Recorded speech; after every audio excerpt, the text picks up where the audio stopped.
What's up, guys? What's going on, Coach, man? hey, Coach. Not a lot.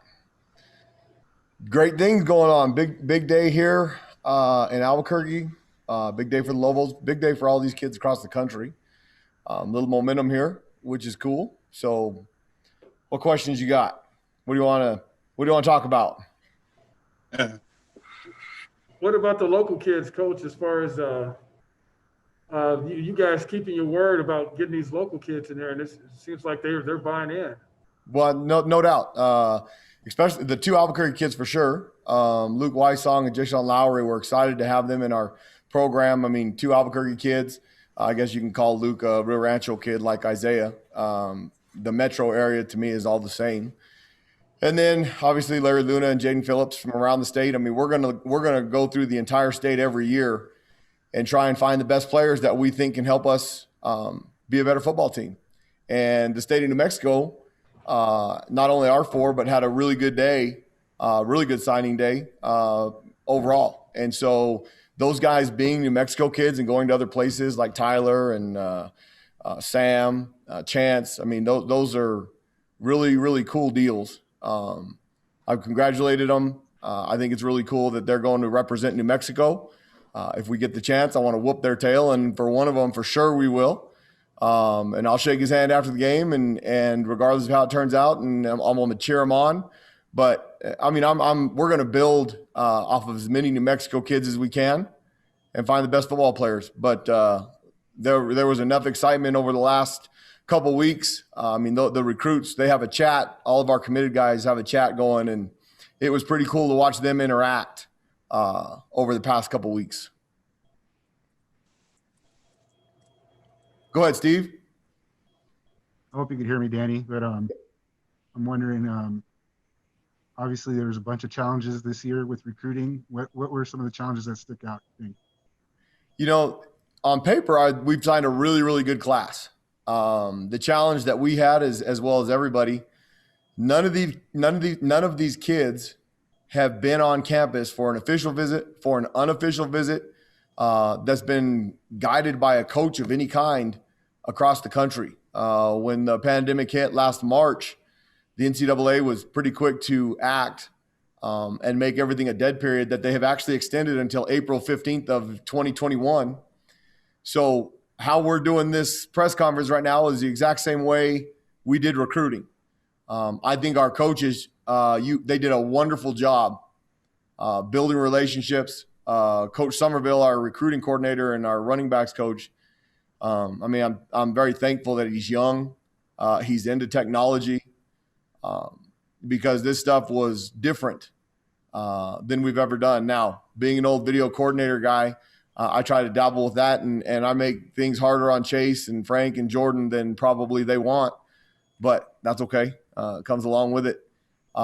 We do a lot of things virtually. I mean, we did some cool videos throughout our building, throughout our facilities. We did some really cool stuff to be able to share with those kids. Now, the hardest part of recruiting, and I think the most important part that everybody missed on this year, was having those kids around your kids. When you bring them in on official visits, I think that's the true tell of whether or not those kids fit in with your team. If we've done a bad job of evaluating before they get here, and our kids tell us that we've got a bad apple, we're not recruiting them. And we didn't get that full experience. Now, our kids have done a really good job virtually. Also, we've done some panels with recruits. We've done to set them up with our players so that they can ask them questions without us around, so that they can get a true vibe for what our players feel the culture is in our program. And so I thought our kids did a wonderful job there. But we've done a really good job of building relationships with these families over Zoom, FaceTime. I mean, it's a challenge that everybody had, though. And the 20 kids that we signed today, I think it speaks volumes about the job our coaches did and where we're at as a program. Go ahead, Will. Yeah, I don't think last year you guys signed anybody in the early period. Is that right? No, I took the job last year, a year ago tomorrow. Yeah. And signing day was the next day. I tried really, really hard on December 17, 2019 to get Connor O'Toole to stay here in Albuquerque. We made some really close inroads on him. Coach Ludwig, Andy Ludwig, who I worked with at San Diego State, was the one recruiting him from Utah, and obviously had built a good enough relationship that he was able to hold us off. But I know Connor, and he's going to be a really good player. I know he had second thoughts when we got here, and then outside of that, we really didn't. We didn't hire our full staff until about 10 days into January. And then the dead period, because it goes to a quiet period and a dead period during the National Coaches Convention. I think it was the 13th or 14th last year that we were able to go out on the road, and then we signed the class the first week in Wednesday. So we only had 9 days on the road recruiting for last year's class, and a whole bunch of them played this season. Now, luckily, it didn't count, but we didn't have any first-time signers. Is that a sign of the momentum that you've built up over the last 8, 10, 12 months, as opposed to just you're walking in the door last time trying to put together a team. This time you had an entire year. Is that a sign of how healthy the program is getting? I think that's a big sign of the things are going in the right direction and that our coaches are working tirelessly, which is awesome because it was a little bit harder this year. You've got and I take, this can be an advantage or disadvantage when you're trying to do recruiting calls and recruiting visits, and you've got little kids running around. Now, every time I was on there, and I'd spend 30, 40 minutes with the recruit and their parents in a forum where it'd be myself, the position coach, the recruiting coach, the family, my girls, and they were jumping all over me during the whole time because really I want the families to see the atmosphere and the family atmosphere that we have here. Our kids are running around the facility quite often, which I think is awesome, and they're welcome. Now, when it's time to go to work, it's time to go to work, but that's the atmosphere that our recruits are seeing. Now it makes it hard to concentrate and go through film and do all those things with all those background noises, just like parents trying to homeschool and do work. Teachers are really getting a lot more appreciation right now for the jobs that they do, and they should be. But I think the true momentum is shown now. The 20 kids we signed today, those guys are all signing off of the faith and trust that they have in us in building a program. And we were competing against some really good people for these kids. We obviously, you can see if you go through the roster of our sheet, we definitely increased our size, our height for sure, and we definitely increased our speed. I don't think we're a very fast football team, but we made some inroads on fixing some of that with this class. And of the 20 we signed, 15 of them are multi-sport athletes. I think that's very important. So I think there's a lot of momentum right now. Who else? Go ahead, Brandon. You had your hand up. You're dark now, but if you can still hear me. Yeah, you got me, Coach. Gotcha. I'm going to in-person signing, so I'm still in the car. How important was it to get 4 local guys to emphasize that message that you made right from the get-go that you want New Mexico kids in this program? Just to get 4, how big was that? I think it was huge. I think it was really big. Now every kid that signed a Division I scholarship in the state of New Mexico today, we recruited them. We tried to keep them all home. Some of them worked out that I think are awesome, and we're so excited to have them in our family. The others that didn't, like I said, I wish them luck. And if they ever want advice or need anything from us, please come and call and ask, and we'll help with whatever we can because I want New Mexico kids to be successful. I told Teton the same thing when I was recruiting him to San Diego State and lost that battle. That's the only New Mexico kid I lost when I was gone, by the way. But I told Teton, no matter what, man, I will help you in whatever you need. And I feel that same way about all the New Mexico kids. I've heard a lot of Isaiah over the last couple of days. I've heard a lot of people say that New Mexico kids haven't been given a fair shot. And is he glad that he was able to step out and show that they can play? If that's the case before we got here, that's a shame because there's plenty of New Mexico kids that can play. And we're going to recruit both scholarship kids and kids that we get to walk on, like Isaiah, that will eventually earn scholarships. Putting Isaiah on scholarship right now would cost an initial scholarship from the previous class. So there's some rules within that. I mean, it's not as easy as you would like to think that we could just put a scholarship on him right now and everything would be good. Now, I think Isaiah's done a lot of things to earn a scholarship. And so as those things go forward, those things that can get addressed in the future. And there's going to be a lot of other kids in the state of New Mexico that walk on. And if they prove they can play, they're going to be put on scholarship, because I think it doesn't matter who they are, whether they're walk-on, whether they're scholarship, whether they're recruited, whether they're not recruited. The best players around here are going to play. That's what we've done my entire 20-plus years of coaching, and that's the same philosophy we'll go with. So the 4 that signed today that are going to be Lobos from the state of New Mexico, I'm super excited they're here. I think it does show everybody that we will recruit the state of New Mexico. We're going to try and take 4 or 5 kids every year, and we're going to recruit the walk-on kids like Keith Alvarado, Cody Moon, that are on our team right now that I think are going to be good players in the future and probably be on scholarship before it's said and done. We're going to continue to do that because I think you can build a base. Now, obviously, there's not enough population in the state of New Mexico to field your entire team. I wish there was. But when we were here before, the success we had was built off of New Mexico kids, and we're going to do the same thing. Go ahead, Will. You talked a little bit last week about not being able to get guys that are already in the program to be any faster. So, and I know there's some defensive backs in this class. So I'm curious, do you recruit more for speed, or are you recruiting for specific positions when it comes to places like the defensive backfield? Well, you can't coach speed. I mean, that's one thing. You can't coach height. You can't coach athleticism.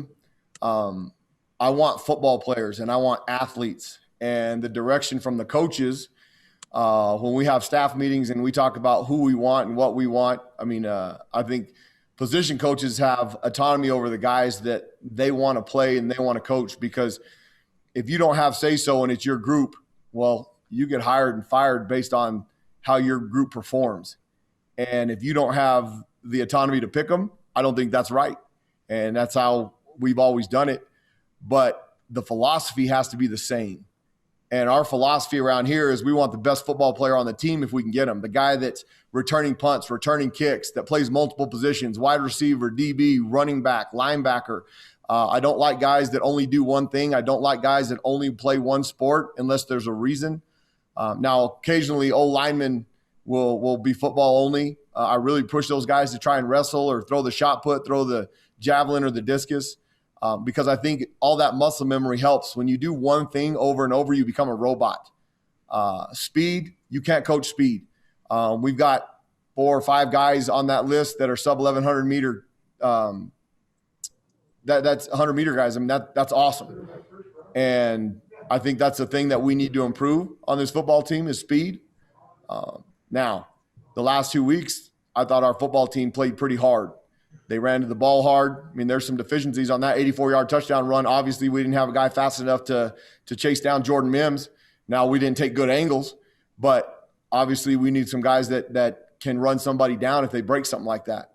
And so that was an emphasis, but they've got to be good football players. I won't recruit a track guy that runs a 10-200 meter. That's a very average football player. You're just wasting a scholarship. Now, Coach Franklin might be happy because those guys, I mean, we'll allow those guys to go run track and they'll benefit him. But if they can't play football, they're not benefiting the program overall. So we're really picky on that part.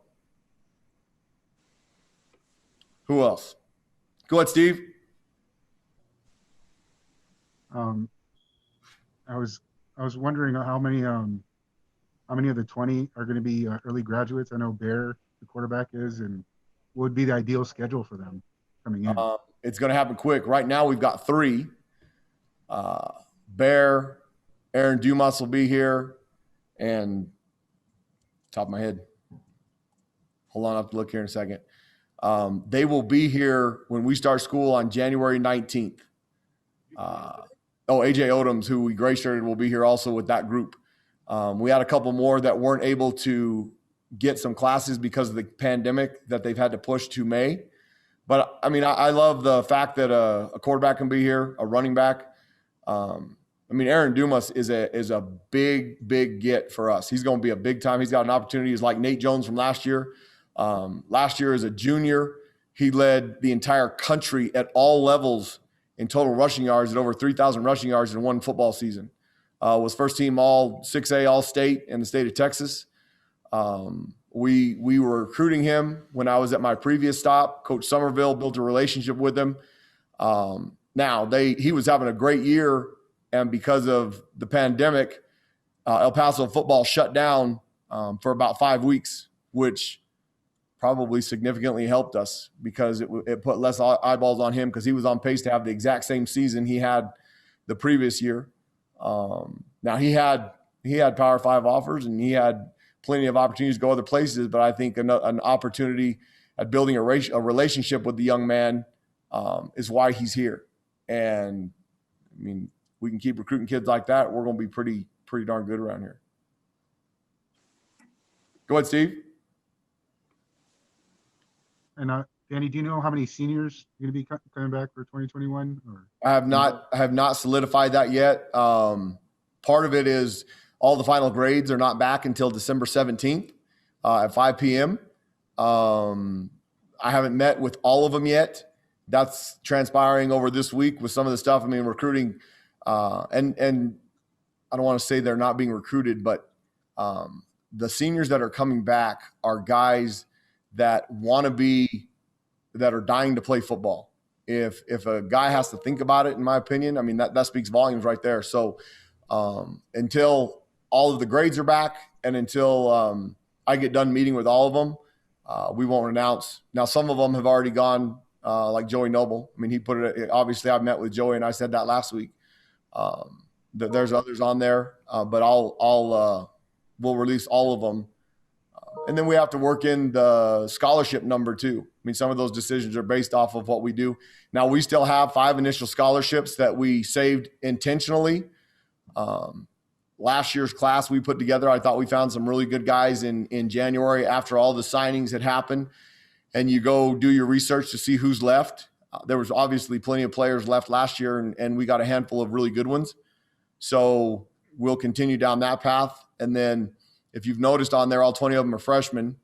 That's the idea around here, is to build this program by class. And the seniors that will help us that return next year, I mean, you're going to talk to one in a minute that he might be the one that I really, really try and recruit, and he knows it. But he's got a lot of opportunities ahead, both playing football, being the president of our country someday. I mean, there's a really lot of cool things for him, so pretty cool.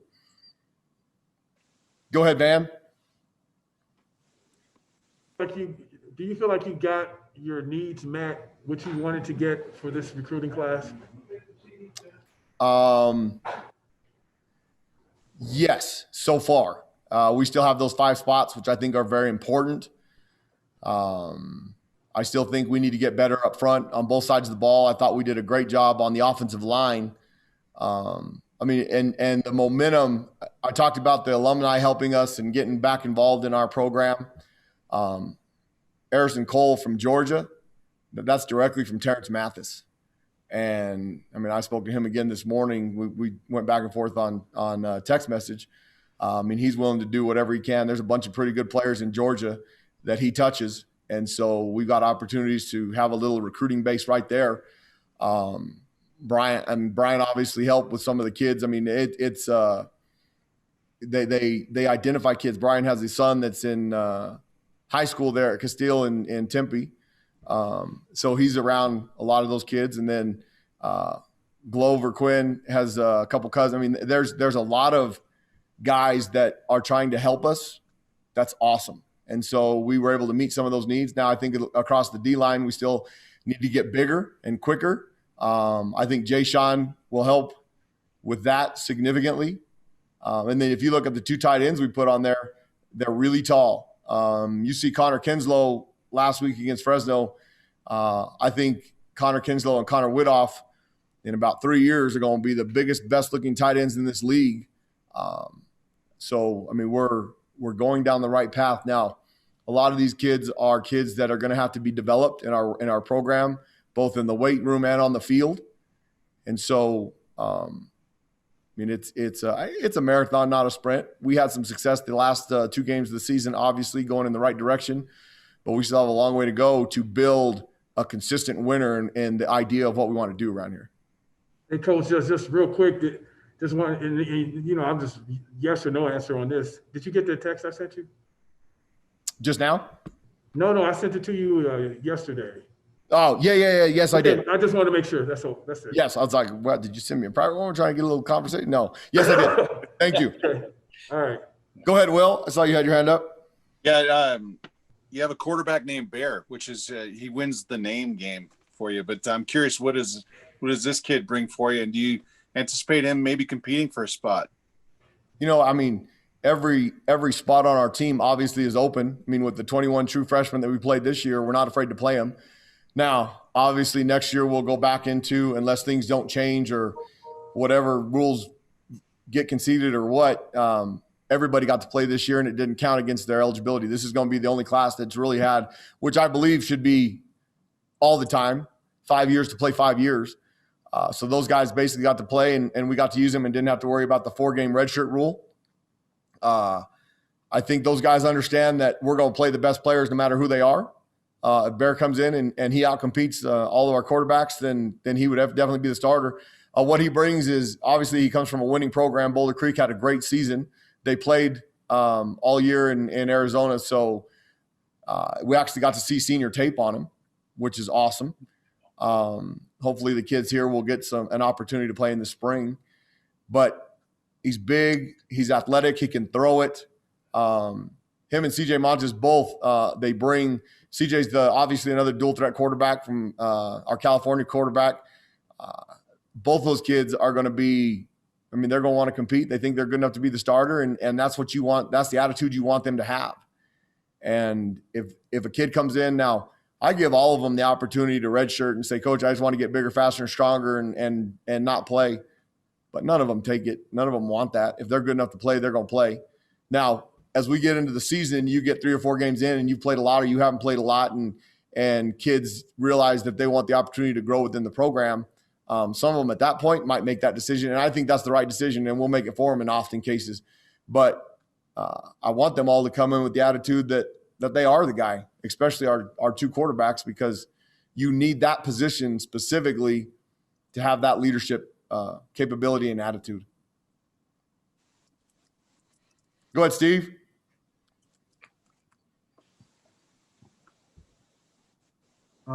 Danny, a lot of kids from Texas. Can you explain that? I mean, just how that came about. Yeah, I mean, obviously there's a lot of – Texas has a state – it's a state of 16 million people, a lot of great football, and it's right next door. Southwest Airlines flies to almost 90% of the cities, or you can get to within 45 minutes.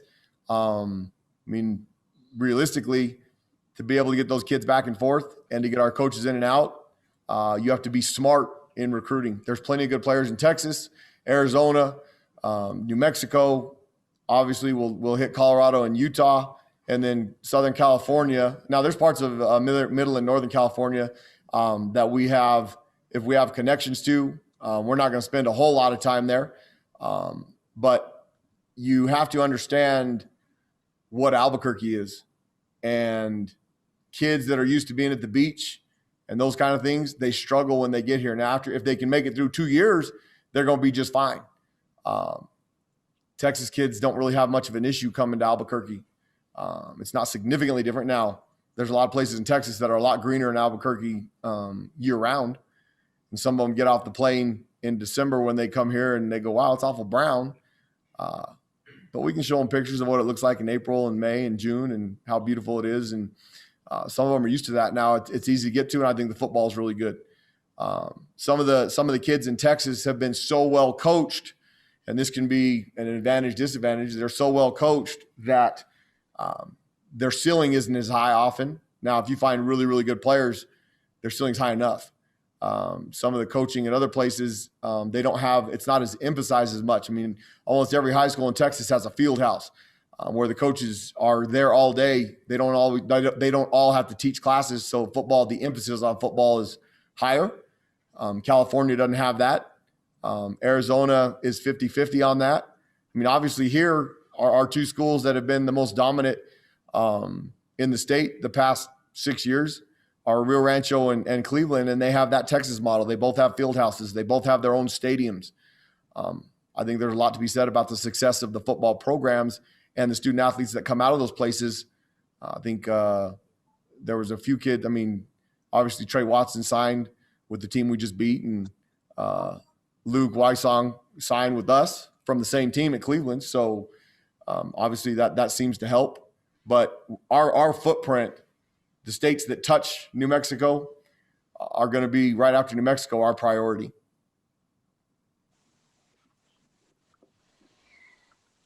Who else? Anybody? Awesome. I got one, Coach. Just go not ahead, on Brandon. video. Yeah. So for maybe New Mexico guys, anyone else around the country that you recruited that could have an option to play a high school season in the next few months, what will your if they ask you, Coach, what do you think I should do? What will you tell them as Play far ball. as should they play? Yeah. Okay. Play ball, 100%. If anybody, especially here in New Mexico, if New Mexico opens up and they play a spring season, I think Luke and Jay Sean and Jaden and Larry should get after it. And high school football is one of the funnest times of your life, finest also. And for us to be selfish and take that away so that they don't get hurt, that ain't, in my opinion, that's selfish and the wrong thing to do. They need to enjoy that opportunity. If they have an opportunity to go compete and win a state championship, they should do it. I've got zero reservations about those guys competing. Obviously, I mean, football is a dangerous game if you play it right, but that's why most of these kids play it. And I would never in a million years want to take that away from any of them. So hear that message from